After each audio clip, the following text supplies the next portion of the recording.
आज का टॉपिक है नेशनलिज्म इन इंडिया। मतलब कैसे एक देश की फीलिंग, एक आइडेंटिटी, एक जोश, एक जुनून डेवलप हुआ, स्पेशली जब ब्रिटिशर्स ने हमें तंग किया था। और हाँ, यूरोप में तो नेशनलिज्म का मतलब था एक नेशन स्टेट बनाना, पर इंडिया में सीन थोड़ा अलग था। तुम रेडी हो या फिर हिस्ट्री की किताब खोल लूं मैं? अरे मैं तो रेडी हूँ, पर एक बात बताओ, यूरोप में तो लोगों ने सोचा कि एक फ्लैग, एक एंथम, एक लैंग्वेज, सब कुछ एक हो तभी नेशन बनेगा। लेकिन इंडिया में तो डाइवर्सिटी का फुल ऑन बफे था, लैंग्वेज, कास्ट, रिलीजन, सब कुछ। तो यूनिटी कैसे आई? देखो, इंडिया में यूनिटी आई स्ट्रगल से। जब ब्रिटिशर्स ने सबको इक्वली तंग किया, तब सबको लगा कि बॉस अब तो मिलके ही कुछ करना पड़ेगा। लेकिन हर ग्रुप का स्ट्रगल अलग था। किसान का अलग, बिजनेस क्लास का अलग, और दलित, ट्राइबल विमेन, सबका अपना एंगल था। कांग्रेस, स्पेशली गांधी जी के अंडर, सबको एक प्लेटफॉर्म पे लाने की कोशिश हुई, पर बिना ड्रामा के तो शादी भी नहीं होती। ये तो नेशनल मूवमेंट था। और ड्रामा की बात हो रही है तो फर्स्ट वर्ल्ड वॉर के बाद तो इंडिया में फुल ऑन इकोनॉमिक और पॉलिटिकल हंगामा हो गया था। टैक्स बढ़ गए, इनकम टैक्स इंट्रोड्यूस हुआ, प्राइसेस डबल हो गए 1913 से 1918 के बीच, और रूरल एरियाज में फोर्स्ड रिक्रूटमेंट, मतलब जबरदस्ती आर्मी में भर्ती। ऊपर से 1918, 19 और 1920, 21 में क्रॉप्स फेल और इन्फ्लुएंजा एपिडेमिक। सेंसस के हिसाब से 12 से 13 मिलियन लोग मर गए। मतलब ब्रिटिशर्स ने तो हार्डशिप का कॉम्बो पैक दिया था। बिल्कुल, और लोगों को लगा कि वॉर के बाद सब ठीक हो जाएगा, पर ब्रिटिशर्स ने बोला सरप्राइज, और भी प्रॉब्लम्स है। इसी बीच एंट्री होती है गांधी जी की। 1915 में साउथ अफ्रीका से वापस आए सत्याग्रह का फंडा लेके।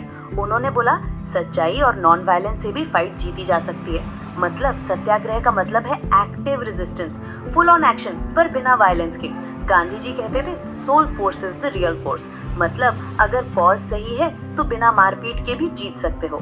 और गांधी जी ने प्रूव भी किया। चंपारण में इंडिगो फार्मर्स के लिए, खेड़ा में पेजेंट्स के लिए, अहमदाबाद में मिल वर्कर्स के लिए सत्याग्रह चलाया। सब जगह सक्सेस मिली, पर फिर आया रॉलेट एक्ट। 1919 में बिना ट्रायल के 2 साल तक जेल में डाल सकते थे। मतलब ब्रिटिशर्स ने बोला डेमोक्रेसी का मास्क पहनो, पर डिक्टेटर से भी करो। और फिर हुआ जलियांवाला बाग मैसेकर, 13 अप्रैल 1919। जनरल डायर ने क्राउड पे फायरिंग करवा दी, एग्जिट पॉइंट्स ब्लॉक कर दिए, हंड्रेड्स मर गए। उसका लॉजिक था मॉरल इफेक्ट क्रिएट करना है, मतलब लोगों को डराओ ताकि कोई उठी ना। पर हुआ उल्टा, लोग और भड़क गए। स्ट्राइक्स, प्रोटेस्ट, और ब्रिटिशर्स ने और रिप्रेशन किया। गांधी जी ने देखा कि वायलेंस बढ़ रहा है तो मूवमेंट को रोक दिया। लेकिन यूनिटी का फंडा तभी काम करता है जब सब ग्रुप्स एक हों। गांधी जी ने खिलाफत इशू उठाया। ऑटोमन टर्की के खलीफा को बचाने के लिए मुस्लिम्स भी मूवमेंट में आए।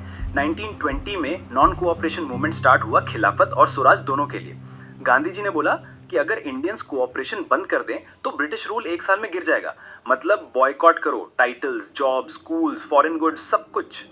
पर हर ग्रुप का अपना एजेंडा था। सिटीज में स्टूडेंट्स ने स्कूल छोड़े, लॉयर्स ने प्रैक्टिस छोड़ी, इलेक्शंस बॉयकॉट हुए, एक्सेप्ट मद्रास, क्योंकि वहां जस्टिस पार्टी को पावर चाहिए थी। इकोनॉमिक फ्रंट पे भी धमाका। फॉरेन क्लॉथ का इंपोर्ट हाफ हो गया, इंडियन मिल्स की प्रोडक्शन बढ़ गई, पर खादी महंगी थी तो पुअर लोग अफोर्ड नहीं कर पाए, और ऑल्टरनेटिव इंस्टीट्यूशंस जल्दी नहीं बने, तो लोग वापस ब्रिटिश स्कूल्स और कोर्ट्स में चले गए। कंट्री साइड में तो और भी इंटरेस्टिंग था। अवध में बाबा रामचंद्र ने पेजेंट्स को लीड किया। लैंडलॉर्ड से हाई रेंट, बेगार, एविक्शन, सब कुछ। नाई धोबी बंस भी हुए। बार्बर्स और वॉशरमैन ने लैंडलॉर्ड्स को सर्विस देना बंद कर दिया। जवाहरलाल नेहरू भी विलेजेस घूमे। ऊद किसान सभा बनी और पेजेंट मूवमेंट कांग्रेस के साथ जुड़ गई। लेकिन पेजेंट्स ने अपनी ही स्टाइल में मूवमेंट चलाई। टैक्स मत दो, लैंड रीडिस्ट्रीब्यूट करो, बाजार लूट लो। कांग्रेस लीडर्स को ये सब पसंद नहीं आया, पर महात्मा का नाम हर जगह यूज हो रहा था। और ट्राइबल्स का एंगल तो और ही हटके था। गुदेम हिल्स, आंध्र प्रदेश में अल्लूरी सीताराम राजू ने गुरिल्ला मूवमेंट चलाया। फॉरेस्ट लॉस की वजह से लोगों का लाइवलीहुड गया, तो उन्होंने फोर्स यूज किया। राजू ने बोला गांधी जी ग्रेट है, पर स्वराज सिर्फ फोर्स से आएगा। पुलिस स्टेशंस पे अटैक, ब्रिटिश ऑफिशियल्स पे अटेम्प्ट्स, और राजू 1924 में पकड़े गए, एग्जीक्यूट हुए, पर फोक हीरो बन गए। असम के प्लांटेशन वर्कर्स भी अपनी दुनिया में थे। उनके लिए स्वराज का मतलब था अपने गांव वापस जाना, freedom of movement. Inland immigration act 1859 की वजह से परमिशन के बिना प्लांटेशन छोड़ नहीं सकते थे। नॉन कोऑपरेशन मूवमेंट की न्यूज मिली तो 1000 वर्कर्स निकल पड़े। सोचा गांधी राज आएगा, सबको लैंड मिलेगा, पर बीच में ही पुलिस ने पकड़ लिया, पिटाई भी हुई। देखो, हर ग्रुप ने स्वराज को अपने हिसाब से समझा। कांग्रेस का प्रोग्राम एक था, पर लोगों के सपने अलग थे, इसलिए यूनिटी में हमेशा थोड़ा फ्रिक्शन था। और जब चौरी चौरा में वायलेंस हुआ 1922 में, गांधी जी ने नॉन कोऑपरेशन मूवमेंट विड्रॉ कर लिया। बोला कि सत्याग्रही को ट्रेनिंग चाहिए, वरना मूवमेंट वायलेंस में बदल जाएगा। कांग्रेस के अंदर भी डिबेट थी। कुछ लोग इलेक्शंस में पार्टिसिपेट करना चाहते थे, कुछ फुल इंडिपेंडेंस चाहते थे। 1928 में साइमन कमीशन आया, एक भी इंडियन मेंबर नहीं था, सब ब्रिटिश। स्लोगन था go back Simon. Lala Lajpat Rai पे लाठीचार्ज हुआ, उनकी डेथ हो गई। 1929 में लाहौर कांग्रेस ने पूर्ण स्वराज की डिमांड की। 26 जनवरी 1930 को इंडिपेंडेंस डे डिक्लेयर किया, पर पब्लिक में उतना क्रेज नहीं था। गांधी जी ने सोचा फ्रीडम को डेली लाइफ से कनेक्ट करना पड़ेगा, तो उन्होंने सॉल्ट को सिंबल बनाया। 31 जनवरी 1930 को वाइसरॉय इरविन को लेटर लिखा, 11 डिमांड्स रखी, सब ग्रुप्स को इंक्लूड किया। सबसे इम्पोर्टेंट, सॉल्ट टैक्स हटाओ। सॉल्ट रिच पुअर सब यूज करते हैं और ब्रिटिशर्स ने उस पे भी टैक्स लगा दिया था। इरविन ने डिमांड्स रिजेक्ट कर दी, तो गांधी जी ने दांडी मार्च स्टार्ट किया। 240 माइल्स, 24 डेज, 78 वॉलंटियर्स के साथ 6 अप्रैल को दांडी पहुंच के सॉल्ट लॉ तोड़ दिया। सिविल डिसोबीडियंस मूवमेंट स्टार्ट हो गया। इस बार सिर्फ कोऑपरेशन बंद नहीं, बल्कि लॉस तोड़ने का भी कॉल था। सॉल्ट लॉ तोड़ी, फॉरेन क्लॉथ बॉयकॉट किया, लिकर शॉप्स पिकेट हुए, पेजेंट्स ने रेवेन्यू और चौकीदारी टैक्स देना बंद किया, फॉरेस्ट लॉज वायलेट हुए, ब्रिटिशर्स ने क्रैकडाउन किया, लीडर्स अरेस्ट हुए, 1 लाख लोग जेल गए। जब वायलेंस बढ़ा तो गांधी जी ने मूवमेंट रोक दिया। गांधी इरविन पैक्ट साइन हुआ, प्रिजनर्स रिलीज हुए, पर London round table conference fail हो गई और रिप्रेशन वापस शुरू हो गया। अब बात करते कौन कौन पार्टिसिपेट किया और क्यों। Rich peasants, Patidars of Gujarat, Jats of UP, इनको रेवेन्यू कम करवाना था क्योंकि डिप्रेशन की वजह से कैश इनकम गायब हो गई थी। जब मूवमेंट बिना रेवेन्यू कम किए बंद हो गया तो 1932 में जब वापस स्टार्ट हुआ, इनका एंथुजियाज्म कम हो गया। Poor peasants, tenants, small farmers, इनको रेंट माफ करवाना था। कांग्रेस ने no rent campaign openly support नहीं किया क्योंकि रिच पेजेंट्स और लैंडलॉर्ड्स नाराज हो जाते, इसलिए पुअर पेजेंट्स और कांग्रेस का रिलेशन थोड़ा कॉम्प्लिकेटेड था। बिजनेस क्लास भी इनिशियली सपोर्ट में था, फिक्की बनी, इंडस्ट्रियलिस्ट्स ने बॉयकॉट सपोर्ट किया, पर जब मूवमेंट फेल हुआ और मिलिटेंट एक्टिविटीज बढ़ी तो बिजनेस ग्रुप्स कॉशियस हो गए। उनको लगा प्रोलॉन्ग डिसरप्शन से बिजनेस को नुकसान होगा और सोशलिज्म का इन्फ्लुएंस भी बढ़ रहा था। इंडस्ट्रियल वर्कर्स का पार्टिसिपेशन लिमिटेड था, एक्सेप्ट नागपुर रीजन। कुछ वर्कर्स ने गांधी कैप पहनी, रैलीज की, पर कांग्रेस ने उनके डिमांड्स को मूवमेंट का पार्ट नहीं बनाया क्योंकि इंडस्ट्रियलिस्ट को एलिमिनेट नहीं करना चाहते थे। वुमेन का पार्टिसिपेशन एक हाईलाइट था। सॉल्ट मार्च में, प्रोटेस्ट्स में जेल भी गई। अर्बन एरियाज में हाई कास्ट वुमेन, रूरल में रिच पेजेंट फैमिलीज की वुमेन।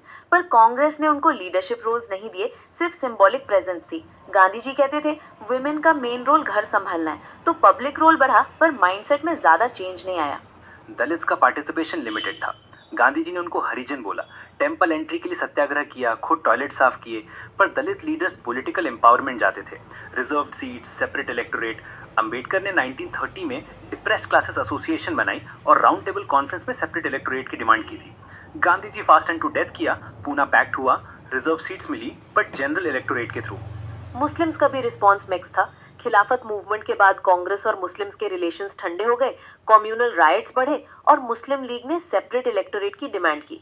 जिन्ना कॉम्प्रोमाइज के लिए रेडी थे, पर हिंदू महासभा अपोज कर रही थी, इसलिए सिविल डिसोबेडियंस मूवमेंट में मुस्लिम्स का पार्टिसिपेशन कम था क्योंकि उनको अपनी आइडेंटिटी और कल्चर के खत्म होने का डर था। नेशनलिज्म की फीलिंग डेवलप करने के लिए कल्चरल टूल्स भी यूज हुए। भारत माता का image, Vande Mataram, folk tale, songs, tricolour flag, spinning wheel. History को भी रीइंटरप्रेट किया गया ताकि प्राइड आए, लेकिन जब हिंदू सिंबल ज्यादा हाईलाइट हुए तो कुछ कम्युनिटीज को एक्सक्लूजन फील हुआ। तो कंक्लूजन ये है कि ब्रिटिशर्स के अगेंस्ट एंगर ने सबको एक प्लेटफॉर्म पे लाया, पर यूनिटी में हमेशा थोड़ा फ्रिक्शन था क्योंकि हर ग्रुप की एक्सपेक्टेशंस अलग थे। कांग्रेस ने हमेशा बैलेंस करने की कोशिश की, पर यूनिटी और कॉन्फ्लिक्ट का साइकिल चलता रहा। एक नेशन बन रहा था, पर उसमें हर वॉइस की अपनी डिमांड थी। और जब वर्ल्ड वॉर 2 के बाद क्रिप्स मिशन फेल हुआ तो क्विट इंडिया मूवमेंट आया, डू और डाई गांधी जी का स्लोगन, और पूरा देश हड़ताल, प्रोटेस्ट और प्रोसेशन से भर गया। ब्रिटिशर्स ने रिप्रेशन किया, पर मूवमेंट 1 साल तक चला। विमेन लीडर्स भी फ्रंट पे थी, मतिंगिनी हजरा, कनकलता बरुआ। तो आज के लिए बस इतना ही। एग्जाम के लिए एक टिप, हर ग्रुप के एस्पिरेशंस याद रखना और गांधी जी के सत्याग्रह का फंडा, एक्टिव रेजिस्टेंस, नॉन वायलेंस और यूनिटी एंड डाइवर्सिटी। और हाँ, अगर कोई बोले कि नेशनलिज्म एक स्ट्रेट लाइन जर्नी थी, तो उनको बता देना बॉस, ये तो फुल ऑन रोलर कोस्टर था। और अगर कोई पूछे स्वराज का मतलब क्या था, तो कॉन्फिडेंटली बोलो हर किसी के लिए अलग था, पर एक चीज कॉमन थी, फ्रीडम फ्रॉम ब्रिटिश रूल। बस अब जाओ हिस्ट्री द पेपर में सिक्सर मारो।